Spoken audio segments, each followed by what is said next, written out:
Hello everyone. Oh my god, এটা YouTuber Rakib Hossain. তাড়াতাড়ি জয়কে কল দেই। হ্যালো। দোস্ত তুই বিশ্বাস করবি না, আমার সামনে এখন ইউটিউবার রাকিব হোসেন দাঁড়িয়ে আছে। আচ্ছা আচ্ছা দাঁড়া, আমি আসতেছি। গাইস, আজকের ওয়েদারটা কিন্তু অনেক ভাইয়া আমি আপনার বিশাল বড় ফ্যান, একটা সেলফি তুলি প্লিজ। হ্যাঁ শিওর। ওকে থ্যাংক ইউ, আমি একটু ব্যস্ত তো, ব্লগ করতেছি। এ চাপাবাস, কই তোর রাকিব হোসেন? হাওয়ায় মিশে গেছে নাকি? বেশি কথা বলিস না, মাত্রই ছবি তুলে আসলাম, প্রমাণ দেখ। এটা কে? কেন রাকিব ভাইয়া? এটা যে রাকিব হোসেন, প্রমাণ কি?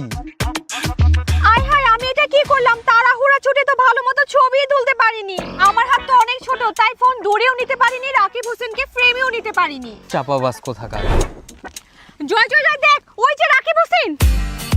এই দাঁড়া দাঁড়া দাঁড়া, তোর এই ভাঙা ফোন দিয়ে ছবি তুলে আর মান সম্মান নষ্ট করিস না। তাহলে কি করব? আরে আমারটা দিয়ে তুল, এটা হচ্ছে Oppo A6s Pro। এটা দিয়ে কি হবে? এতে রয়েছে আলট্রা ওয়াইড সেলফি। তোর হাত ছোট হলে কোনো সমস্যা নেই, সবাই কিনা একদম পারফেক্ট সেলফি আসবে। তাহলে তো সেই, চল চল চল যাই। ভাইয়া সরি, আবার চলে আসলাম। একটু আগে ছবিটা না ভালো আসেনি, আপনার মাথা কেটে গেছে, প্লিজ আরেকটা সেলফি। হ্যাঁ শিওর। ওকে।